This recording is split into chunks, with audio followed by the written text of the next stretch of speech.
మీ business ఏదైనా మీ ఊర్లో promotion చేయాలంటే అది సుమన్ టీవీతోనే సాధ్యం. ఇప్పుడే సంప్రదించండి. మీడియా మిత్రులందరికీ నమస్తే. ముందుగా ఈనాడు గ్రూప్ సంస్థల చైర్మన్, వ్యాపారవేత్త, మీడియా ఒక దాదాపు 50 సంవత్సరాల నుంచి మరి రాజీ లేని విధంగా ఒక పత్రికను నడిపి తర్వాత డిజిటల్ దీంట్లో కూడా ప్రవేశించి ఆయన ఎంతో గొప్ప వ్యక్తి అయిన యొక్క రామోజీరావు గారి యొక్క ఆత్మకు శాంతి చేకూరాలని వారి కుటుంబానికి కూడా సానుభూతి తెలియజేస్తూ భారతీయ జనతా పార్టీ పక్షాన నా పక్షాన తెలియజేస్తుంది.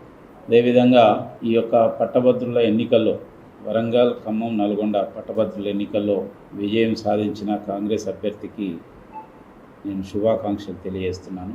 ఈ యొక్క ఎన్నికల్లో నా కోసం, భారతీయ జనతా పార్టీ కోసం పనిచేసిన నాయకులకు, కార్యకర్తలకు, అఖిల భారతీయ విద్యార్థి పరిషత్ మరి పరివార సంస్థలకు అందరికీ హృదయపూర్వకమైన ధన్యవాదాలు తెలియజేస్తున్నాం.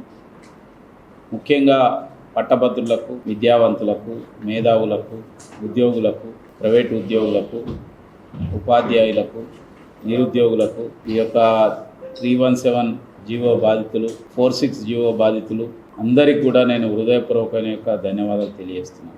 నాకు దాదాపుగా 50,000 మంది ఎలిమినేషన్ అయ్యే వరకు 49,000 పైగా ఓట్లు వేసి ఆదరించినందుకు వారందరికీ, ముఖ్యంగా మీడియా మిత్రులకు కూడా అందరికీ నేను హృదయపూర్వకమైన ధన్యవాదాలు. అతి తక్కువ సమయంలో ఈ ఎన్నిక పోరాటం చేయవలసిన పరిస్థితి ఏర్పడ్డది. ఇంత తక్కువ సమయంలో నన్ను ఆదరించిన వారికి అందరికీ కూడా నేను హృదయపూర్వకమైన ధన్యవాదాలు తెలియజేస్తాను. అయితే ఈ ఎన్నికల్లో ప్రధానంగా భారతీయ జనతా పార్టీ ఇంకా పట్టభద్రులను వాళ్ళను మేము ఇంకా పూర్తిగా కన్విన్స్ చేయలేకపోయినామని భావిస్తున్నాం. ఎందుకంటే ఒక చారిత్రాత్మకంగా స్వతంత్రం వచ్చిన కాంచి నల్గొండ జిల్లా కానీ, ఖమ్మం జిల్లాలో కానీ భారతీయ జనతా పార్టీ ఒక్క ఎన్నికైన సభ్యుడు కూడా గెలవలేదు ఇంతవరకు. చట్టసభల్లో ఎమ్మెల్సీ కానీ, ఎంపీ కానీ, ఎమ్మెల్యే కానీ గెలవలేదు. అయినప్పటికీ మా పోరాటం గత అనేక సంవత్సరాల నుంచి కొనసాగిస్తున్నాం. ఇటీవల జరిగిన పార్లమెంట్ ఎన్నికల్లో గణనీయంగా ప్రజలు మాకు ఈ ప్రాంతంలో మద్దతు ఇచ్చింది. 5 పార్లమెంట్ ప్రాంతంలో గతంలో 4 లక్షల, మొన్న అసెంబ్లీ ఎన్నికల సందర్భంగా సుమారుగా 4 లక్షల ఓట్లు వస్తే ఈసారి సుమారుగా 13 నుంచి 14 లక్షల ఓట్లు వచ్చినాయి. ఈ 5 పార్లమెంట్లో 3 రెండవ స్థానానికి వచ్చినాం. వరంగల్, భువనగిరి, నల్గొండ, ఒక ఖమ్మం అండ్ మహబూబాబాద్లోనే మేము 3వ స్థానంలో. అంటే ఈ ప్రాంతంలో ఉన్న యొక్క ప్రజలు మా పట్ల ఆదరణ చూపెడుతున్నారు, మా పట్ల ప్రేమ ఆప్యాయతలు చూపెడుతున్నారు అనే దానికి నిదర్శనం. అయితే మేము ఇంకా కష్టపడాలనేది ఈ ఎన్నిక మాకు ఇంకా రుజువు చేసింది. ఇంకెక్కువగా వాళ్ళ యొక్క అభిమానాన్ని, వాళ్ళ ఆదరణ చూరగొనాలి. అయితే ఈ ఎన్నికలో అనేక రకాల విషయాలు ప్రభావితమైనాయి. డబ్బు, అధికారం, తర్వాత ఈ యొక్క అధికార పార్టీ ఉన్న యొక్క ఇప్పుడున్న బయట ఉన్న యొక్క వాతావరణం కావచ్చు, వాళ్లకు ఇంతమంది ఎమ్మెల్యేలు ఉండడం, 34 మందిలో అనేక మంది, ఎక్కువ మంది ఎమ్మెల్యేలు, ఎంపీలు వాళ్ళు విజయం సాధించడం, అది కూడా ఒక కారణమై ఉంటుందని భావిస్తుంది. అదేవిధంగా మరి బీఆర్ఎస్ పార్టీ ఈ యొక్క చాలా పార్లమెంట్ ఎన్నికల్లో ప్రజలు చాలా బుద్ధి చెప్పిండ్రు. అయినా బీఆర్ఎస్ పార్టీకి ధోరణి మారలేదనేది ఈ పట్టభద్రుల ఎన్నికలను బట్టి తెలుస్తుంది. ఇంకా కేసీఆర్ తన పంతా మార్చుకోవడం లేదు. కేటీఆర్కి అయితే అసలు ఏమాత్రం సోయే రాలేదు. ఇంకా డబ్బుతో గెలుద్దామనో, ఇంకొక రకమైన కుట్రలు, కుతంత్రాలతో గెలుద్దామనే ప్రయత్నం చేసింది. ఆయనే ప్రజలు మొన్న అసెంబ్లీ ఎన్నికల్లో ఎటువంటి తీర్పు ఇచ్చిండ్రు, తర్వాత పార్లమెంట్లో ఎటువంటి తీర్పు ఇవ్వబోయిందో తెలిసింది వాళ్ళ. అయినా బహిరంగంగా ఇప్పుడు మా యొక్క పార్టీ మెదక్ పార్లమెంట్ సభ్యుడు రఘునందన్ రావు గారు కొద్ది రోజుల క్రితమే వాళ్ళ పార్టీ అకౌంట్లోకి ఏ విధంగా డబ్బులు వచ్చినాయి, ఏ విధంగా వాటిని డిస్ట్రిబ్యూట్ చేసిండ్రు, దాదాపు 30 కోట్ల రూపాయల పైన ఏ విధంగా చేసిండ్రు అని చెప్పి చాలా స్పష్టంగా ఎన్నికల కమిషన్ కూడా ఇవ్వడం జరిగింది. దీనిపైన పూర్తి విచారణ జరగాలని నేను సైతం ఇవాళ కోరుతున్నాను. ఎన్నికల కమిషన్ కానీ, ఇన్కమ్ ట్యాక్స్ డిపార్ట్మెంట్ కానీ, మిగతా అది ఏ సంస్థల పరిధిలోకి వస్తాయో వాళ్ళందరూ కూడా తప్పక దానిపైన విచారణ. అంటే అధికార పార్టీకి కూడా దీనిపైన శ్రద్ధ ఉందా లేదా అనేది తెలుస్తలేదు. ఎందుకంటే అంత జరిగిన తర్వాత కూడా ఇవాళ ఏమాత్రం స్పందించడం లేదు. ఒక రకంగా అధికార పార్టీకి ఈ 2 పార్టీల మధ్యన ఒక సఖ్యత ఉందా అనేది కూడా అర్థం కావడం లేదు వాళ్ళు ఉన్న పరిస్థితుల్లో.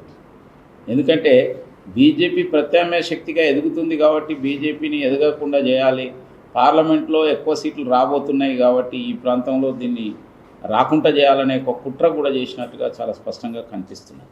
భారతీయ జనతా పార్టీ కార్యకర్తలు, అభిమానులు, జాతీయ భావాలు కలిగిన అనేక మంది ఒక వీరోచితమైన యొక్క పోరాటం తర్వాత ఇవాళ ఈ యొక్క ఆదరణ లభించింది. ముఖ్యంగా ఈ ప్రాంత యొక్క ఈ యొక్క పట్టభద్రుల యొక్క సమస్యల విషయంలో ఏవైతే వాగ్దానాలు చేసిందో అధికార పార్టీ వాటిని నెరవేర్చాలి. 46 జీవోను రద్దు చేస్తామని అసెంబ్లీ సాక్షిగా ప్రకటించింది. 317 జీవో విషయంలో పునరాలోచిస్తూ ఉన్నారు. తర్వాత జాబ్ క్యాలెండర్ ప్రకటిస్తూ ఉన్నారు, ఉద్యోగ భర్తీలు చేస్తామని చెప్పింది. కాబట్టి ఇవన్నిటిని కూడా అదేవిధంగా ఈ ప్రాంతంలో ఖమ్మంలో ఇంతవరకు మన ఉమ్మడి జిల్లాలో అన్ని జిల్లాల్లో యూనివర్సిటీ విశ్వవిద్యాలయాలు ఉన్నాయి. ఇవాళ ఖమ్మం ఉమ్మడి జిల్లాలో ఒక యూనివర్సిటీ కూడా లేదు. మరి ఇవన్నీ కూడా చేయాలని చెప్పి నేను ఈ సందర్భంగా పట్టభద్రుల పక్షాన కోరుతున్నాను. అవన్నీ చేస్తారని ఆ యొక్క ఏదైతే వాళ్ళు చెప్పిందో అవన్నిటిని కూడా చేస్తారనే ఒక ఆశాభావంతోనే ఉన్నాం. లేదంటే పట్టభద్రుల పక్షాన తప్పక మేము నిరంతరం, ముఖ్యంగా ఈ ప్రాంత ప్రజల పక్షాన నిరంతరం కూడా మేము పోరాటం చేస్తాం. పొద్దునుండి కూడా వందల సంఖ్యలో దేవరకొండ రోడ్డు మరియు ఏ రకంగా ఈ ఆప్షన్ 1 ఆప్షన్ 2 కాకుండా మరి ఏ రకంగా జిల్లా మంత్రి కోమటిరెడ్డి వెంకటరెడ్డి గారు మరి వారి పెద్ద బాబు అయితే వారికి సంబంధించిన అనుచరులు, చిన్నబాబులు అందరూ కూడా మరి ఈ అలైన్మెంట్ని వారికి సంబంధించిన వెంచర్లు, వారికి సంబంధించిన వాళ్ళ దగ్గర నుంచి మరి ఎలక్షన్లో ఎవరైతే ఫండ్ చేసిండ్రో అక్కడి నుంచి కాదు మరి పలానా చోటని తిప్పారని ప్రజలు అంటున్నారు. ఇది మరి ప్రజలు ఈరోజు పెద్ద ఎత్తున బాధపడుతున్నారు. వారి కష్టార్జితము మరి వారు ఎన్నో సంవత్సరాలుగా వాళ్ళు కూడబెట్టుకున్న సొమ్మంతా కూడా వారు ఈ ప్లాట్లు కొనుక్కున్నప్పుడు ఈ అలైన్మెంట్ అంతా కూడా మరి ఇబ్బందికరంగా ఉన్నదని చెప్పి నల్గొండ ప్రజలందరూ కూడా బాధపడుతున్న తరుణంలో నేను మరొకసారి జిల్లా మంత్రికి విజ్ఞప్తి చేస్తూ ఉన్నాను. మరి మీరు కనీసం వారిని అటెండ్ చేయట్లేదని చెప్పి వారు ఇంకా పెద్ద ఎత్తున బాధపడుతూ ఉన్నారు. మరి వారికి ఒకసారి మీరు సమయం ఇచ్చి వారితో మాట్లాడి మరి ఏమైనా వీలుబాటు ఉంటే మరి అలైన్మెంట్ సంబంధించింది సరిచేయాలని చెప్పి నేను మంత్రి గారిని విజ్ఞప్తి చేస్తూ ఉన్నాను. మరొకసారి మరి నరేంద్ర మోదీ గారు ముచ్చటగా 3సారి హ్యాట్రిక్ ప్రధానమంత్రి కాబోతా ఉన్నారు. మరి నేను దీనికి పెద్ద ఎత్తున మీడియా మిత్రులందరికీ మరియు భారతీయ జనతా పార్టీ కార్యకర్తలందరికీ కూడా, ఎందుకంటే నల్గొండ పార్లమెంట్లో మరి పోయినసారి 50,000 ఓట్లు వస్తే ఈసారి 2 లక్షల పైగా ఓట్లు ఈసారి వచ్చినాయి. కాబట్టి ఇదంతా ఒక భారతీయ జనతా పార్టీ కార్యకర్తలు మరియు ఉమ్మడి నల్గొండ జిల్లా ప్రజలందరూ కూడా భారతీయ జనతా పార్టీ మీద పెట్టుకున్న నమ్మకాన్ని మరి రాబోయే లోకల్ బాడీ ఎలక్షన్స్, మున్సిపల్ ఎలక్షన్లో కూడా భారతీయ జనతా పార్టీ కార్యకర్తలు ప్రజల సమస్యల మీద కొట్లాడతారు, ప్రజలతో పాటు ఉంటారు. ఉమ్మడి నల్గొండ జిల్లాలో ఏ సమస్యలు ఉన్నా కూడా వారి వెంట ఉంటారని చెప్పి నేను ఈ సందర్భంగా అందరికీ తెలియజేస్తూ మరోసారి ఇక్కడికి వచ్చిన ప్రెస్ మిత్రులందరికీ ధన్యవాదాలు.